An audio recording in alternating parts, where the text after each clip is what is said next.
विश्लेषण में आज बात आजम खान के हिट स्टोरी की, जिस पर अदालत ने आजम खान के सियासी करियर पर कानूनी ग्रहण लगा दिया है। इसके बाद बात होगी पटना के गांधी मैदान से राजभर की ललकार की। बताएंगे आने वाले वक्त में राजभर किसके साथ गठबंधन कर सकते हैं। इसके बाद बात होगी ब्रिटेन के सुनक सरकार बनने के बाद देश में जारी सियासत की, जिसे मायावती ने दलित वाला मोड़ दे दिया है। तो कहीं मत जाइएगा, क्योंकि अब होगा विश्लेषण।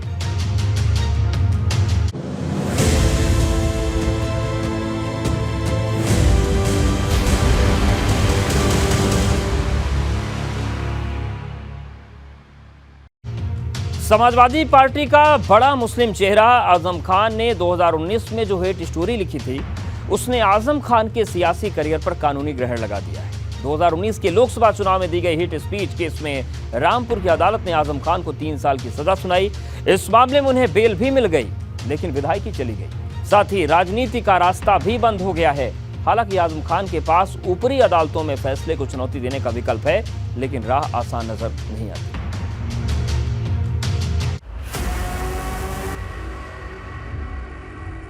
हेट स्पीच पर हिट विकेट आजम, 3 साल की सजा हुई, बेल मिली, विधायकी गई। ये मामला साल 2019 का है।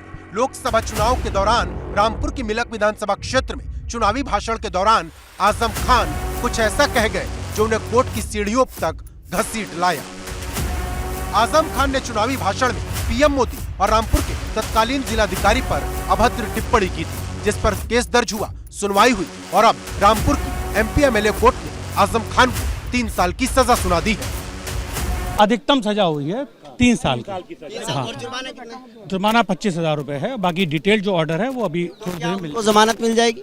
अब ये सब कोर्ट की प्रक्रिया है। तो जो विधानसभा की सदस्यता है अब उस पर अभी नियम अभी और जो उस पर स्टडी करेंगे और संभवतः आगे देखेंगे इसको। हालांकि सजा सुनाए जाने के तुरंत बाद आजम खान को बेल भी मिल गई, लेकिन अब वो विधायक नहीं रहेंगे। माननीय न्यायालय के निर्णय का हम सब स्वागत करते हैं और अपने यहाँ कुछ लोग ऐसे हैं जो समाज में विद्वेष की भावना, सामाजिक विखंडन के कारण बने और दंगा फसाद हो, कुछ ऐसा हो कि लॉ एंड ऑर्डर के लिए चुनौती खड़ी हो, ऐसे गाहे बहाए बयानबाजी करते रहते हैं।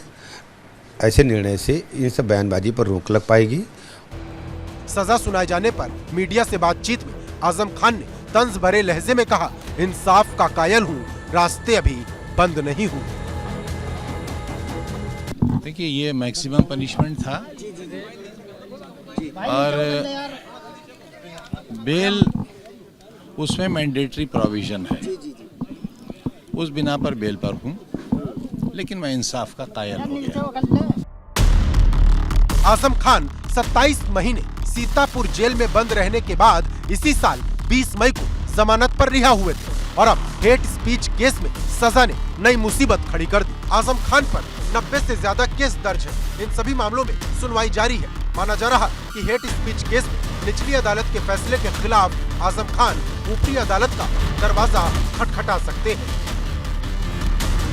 इस ऑर्डर के अगेंस्ट हम अपील फाइल करेंगे। तो बेल मिल गई है? हाँ, बेल मिल चुकी है। किन शर्तों पे बेल? शर्तों पे मिली है 3,000। नहीं, ऐसा मैंडेटरी प्रोविजन है, 3 साल तक का कन्विक्शन उन्होंने होल्ड किया, तो उसमें उन्होंने जो बेल फिर हमारा राइट हो जाता है, उन्होंने बेल ग्रांट कर दी है। वैसे आजम खान को सजा तो हो गई है और बेल भी मिल गई है, लेकिन उनके पास अभी भी कुछ विकल्प बचे हैं। वो सेशन कोर्ट जा सकते हैं या फिर हाई कोर्ट का रुख कर सकते हैं, और अगर वहां से सजा पर स्टे होता है तो आजम खान की विधायकी बची रह सकती है। लेकिन अगर ऊपरी अदालत ने फैसले को बरकरार रखा तो विधायकी चली जाएगी। साथ ही आजम खान का राजनीतिक करियर भी खत्म हो जाएगा। कुल मिलाकर कहें तो आजम खान के लिए आगे की राह मुश्किल रहने वाली है। रामपुर से उबैदुर रहमान, एबीपी गंगा। और चलिए अब आपको बताते हैं कि आजम खान को किन मामलों में दोषी करार दिया गया है। तो सबसे पहले मामले बताते हैं। 153 2 समूहों के बीच दुश्मनी को बढ़ावा देना। दूसरा मामला 505(1) यानी कि सार्वजनिक शरारत के लिए बयान देना। और तीसरा जन प्रतिनिधित्व अधिनियम 1951 की धारा 125 भड़काऊ टिप्पणी। और इन तीनों ही मामलों में 3-3 साल की सजा इन्हें दी गई है। हालांकि तीनों सजाएं एक साथ चलेंगी तो 3 साल की सजा है। अब आपको बताते हैं कि पूरा मामला क्या है। पूरा मामला यह है कि 7 अप्रैल 2019 को मेलक क्षेत्र में जनसभा थी और यहां नगरिया गांव में आजम खान ने चुनावी सभा की, प्रधानमंत्री, मुख्यमंत्री और तत्कालीन डीएम पर अभद्र टिप्पणी की और 9 अप्रैल को मेलक थाने में केस इनके खिलाफ दर्ज हुआ। धारा 153A, 505(1) और लोक प्रतिनिधित्व अधिनियम के तहत केस दर्ज किया। ये हुआ। अब चलिए आपको बताते हैं कि सजा तो हो गई, लेकिन सदस्यता बचेगी कैसे, क्योंकि बचना बड़ा मुश्किल लग रहा है। आजम खान इस वक्त सजायाफ्ता है। सजा का ऐलान होते ही सदस्यता उनकी कानूनी तौर पर खत्म हो गई है, लेकिन 60 दिन के भीतर हाईकोर्ट में उन्हें अपील करनी होगी। अपील में लिखना होगा कि सजा को स्टे किया जाए। हाईकोर्ट से सजा पर स्टे लगने के बाद ही राहत मिलेगी। अगर कोर्ट सजा पर ही स्टे लगा देता है, जो बहुत कम होता है, हाईकोर्ट से स्टे होने की गुंजाइश बहुत कम मानी जा रही है इसीलिए, और हाईकोर्ट में मामला खारिज होने के बाद सुप्रीम कोर्ट जाने का ऑप्शन है, लेकिन सदस्यता तभी बचेगी जब हाईकोर्ट या सुप्रीम कोर्ट इस सजा पर स्टे लगा दे। विधायक की सदस्यता जाने वाले नेताओं की लिस्ट में आजम खान का नया नाम नहीं है। इससे पहले भी कई विधायकों की सदस्यता जा चुकी है। 2019 के बाद से किस किस विधायक की सदस्यता गई, वो हम आपको बताते हैं। तो देखिए, पहला नाम है अशोक कुमार चंदेल, भाजपा के रहे और हमीरपुर से जून 2019 में। कुलदीप सिंह सेंगर, भाजपा विधायक, बांगर मऊ उन्नाव से थे, लेकिन दिसंबर 2019 में उनकी सदस्यता चली गई। रेप का मामला था। अब्दुल्ला आजम, सपा स्वार सीट से विधायक रहे, फरवरी 2020 में सदस्यता चली गई। जो जन्म प्रमाण पत्र का मामला था उसमें। इंद्र प्रताप तिवारी, भाजपा यानी कि अयोध्या के गोसाईगंज से विधायक रहे, लेकिन इनकी 2021 में सदस्यता चली गई। तो ये तमाम लंबी फहरिस्त है। और अगर हम उत्तर प्रदेश के बाहर जाएं तो लालू यादव जैसे नाम भी सामने आते हैं। 26 सितंबर को शुरू हुई ओम प्रकाश राजभर की सावधान यात्रा पटना के गांधी मैदान में समाप्त हो गई। गांधी मैदान में आयोजित जनसभा में राजभर नीतीश सरकार पर जमकर बरसे। जेडीयू और आरजेडी सरकार को निशाने पर लिया।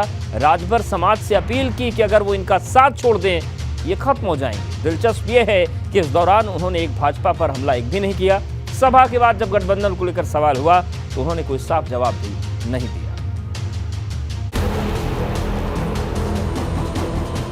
गांधी मैदान से राजभर गर्जना। नीतीश लालू पर वार, सुभाषपा का साथ देगा बिहार। अभी तक आपने 30 साल तक आरजेडी और जदयू की सरकार बनाई है।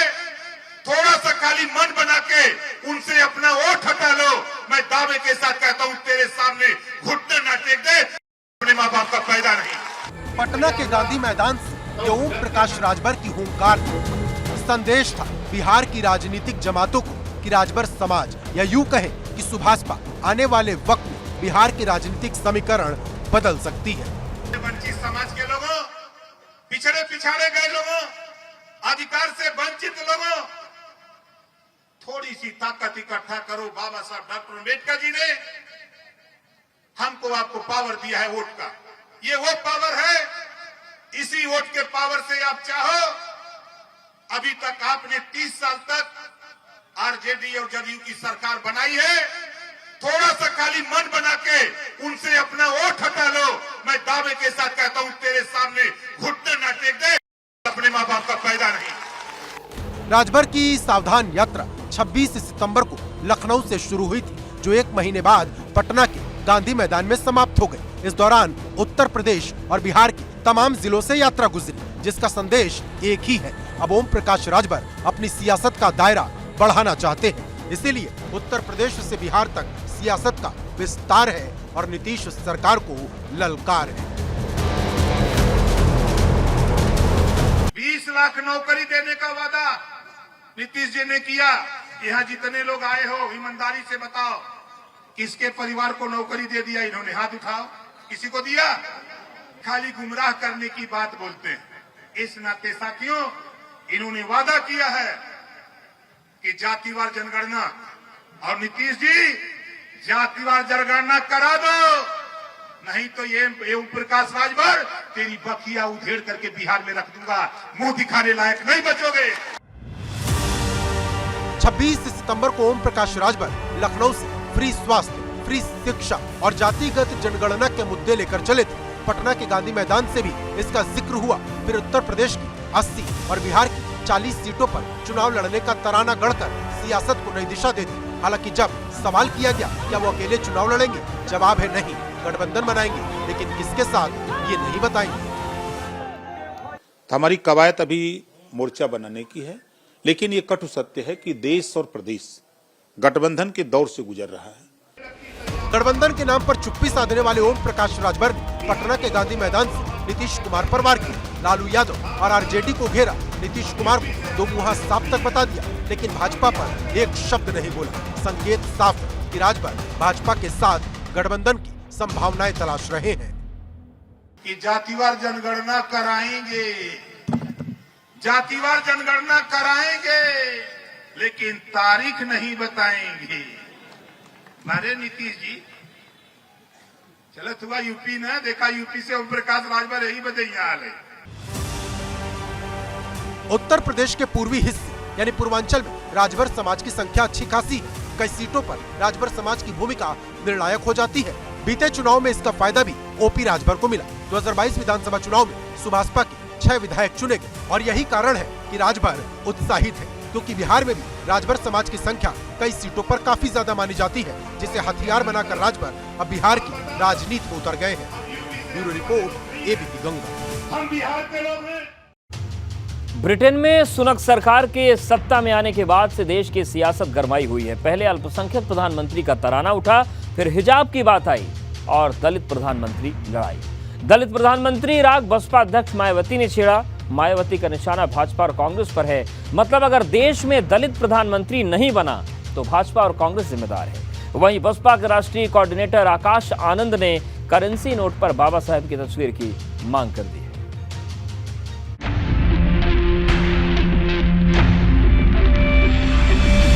सुनक पर सियासी घमासान, मायावती का दलित प्लान, दलित वोटर की गोलबंदी की महामाया रणनीति।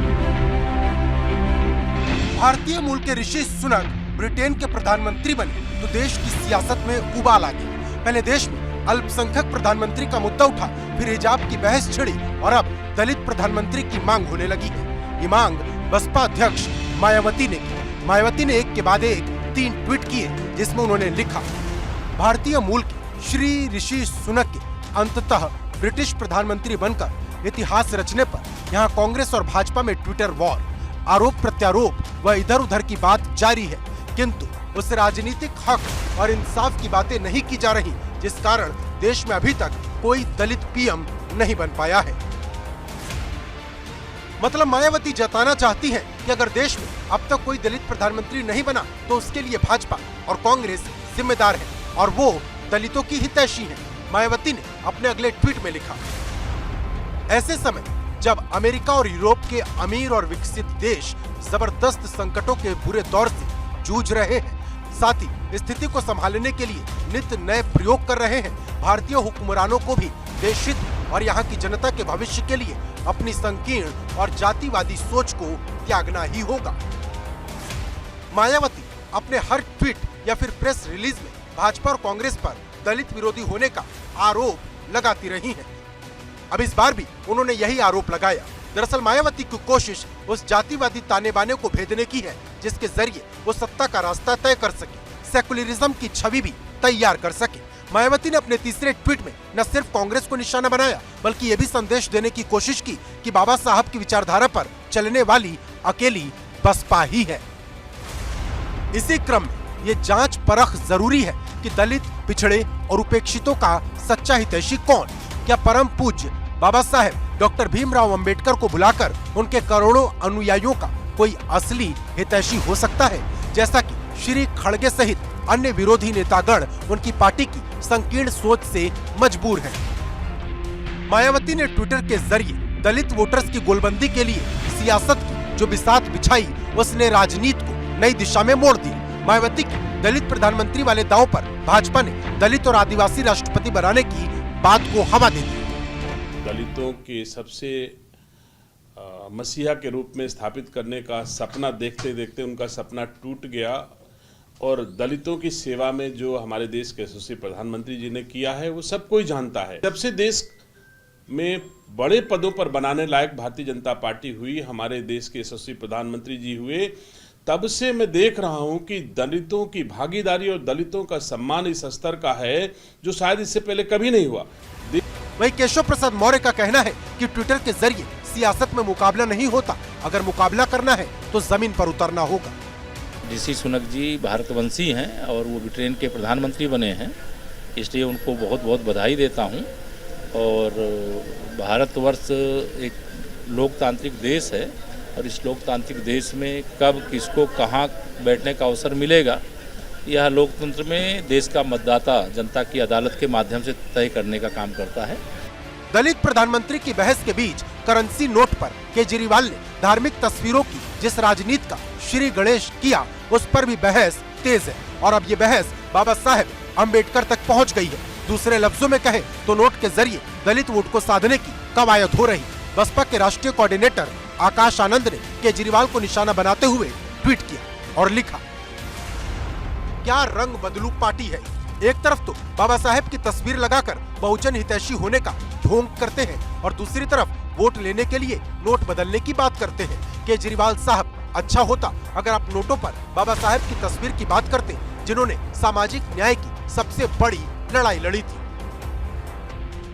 आकाश आनंद ने अपने ट्वीट के साथ ही एक तस्वीर भी शेयर की, जो कि बाबा साहब की ओर से हिल्टन यंग कमीशन को रिजर्व बैंक ऑफ इंडिया से गठन से संबंधित है। दावा है बाबा साहब के दिशा निर्देशों के अनुरूप ही रिजर्व बैंक ऑफ इंडिया का गठन हुआ, लिहाजा करेंसी नोट पर भी उन्हीं की तस्वीर लगनी चाहिए। लेकिन विपक्ष ऐसा नहीं मानता। समाजवादी पार्टी के विधायक अमिताभ वाजपेयी मानते हैं, जो व्यवस्था चल रही उसे चलती रहने दी जाए।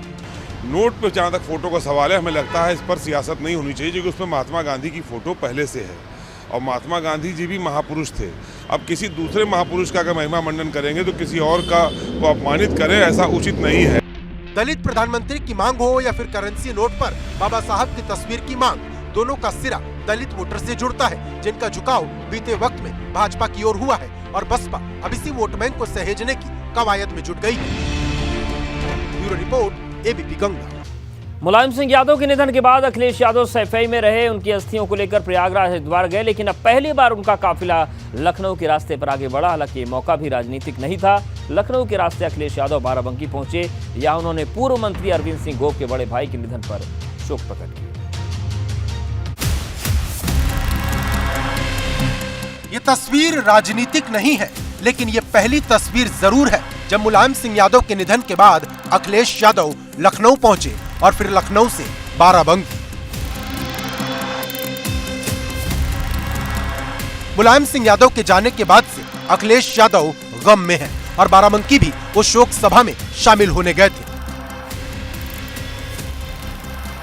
पूर्व कैबिनेट मंत्री अरविंद सिंह गोप के बड़े भाई के निधन पर अखिलेश यादव सिविल लाइन के उनके मकान पर पहुंचे। अरविंद सिंह गोप के बड़े भाई अशोक सिंह को श्रद्धा सुमन अर्पित किए। अरविंद सिंह गोप का हाथ पकड़कर उन्हें ढांढस बंधाया। इससे पहले बुधवार को अखिलेश यादव पूरे परिवार के साथ वृंदावन पहुंचे थे। इस दौरान उनके साथ डिंपल यादव, बेटे और बेटियों के अलावा धर्मेंद्र यादव भी मौजूद दिखे। या उन्होंने बांके बिहारी मंदिर में पूजा अर्चना की। मंदिर में स्थित गिरिराज जी का दुग्धाभिषेक किया। नेताजी के निधन के बाद पूरा सैफई परिवार शोक में डूबा है। दिवाली पर दीप जले, लेकिन रौनक गायब थी। अब भैया दूज के त्योहार पर अपनी बहन कमला देवी के घर शिवपाल यादव पहुंचे। बहन से टीका लगवाया, फिर मीडिया से बात करते हुए नेताजी को याद किया और भावुक हो गए। नेताजी की तो कमी हमेशा हम लोगों को आती रहेगी और इस कमी को पूरा भी नहीं किया जा सकता है। इस दौरान शिवपाल यादव ने कोई राजनीतिक बयान नहीं दिया, न ही ये साफ किया कि आने वाले निकाय चुनाव में पार्टी की रणनीति क्या होगी या फिर आने वाले दिनों में उनकी राजनीति दिशा बदल जाएगी। उनका एक ही जवाब था, ये वक्त राजनीति का नहीं। राजनीति का भी समय नहीं है इस समय, लेकिन नेताजी के आदर्शों पर हम राजनीति करेंगे। निकाय चुनाव अब आ रहे हैं, तो उसके लिए क्या तैयारी कर रहे हैं? अब देखिए, अब सोचेंगे। अभी तो कोई ऐसा समय नहीं है, लेकिन अब लखनऊ जाएंगे तब विचार करेंगे। मुलायम सिंह यादव के निधन के बाद शुद्धिकरण क्रियाक्रम के वक्त शिवपाल यादव ने जरूर समाजवादी परिवार की एकजुटता को लेकर बयान दिया था, जिस पर अखिलेश यादव की ओर से कोई बयान नहीं आया। अब शिवपाल यादव ने भी चुप्पी साध ली है। अब आने वाले वक्त में सैफई परिवार की राजनीति की दिशा क्या होती है, ये सवाल बना हुआ है। Bureau report, ABP Ganga.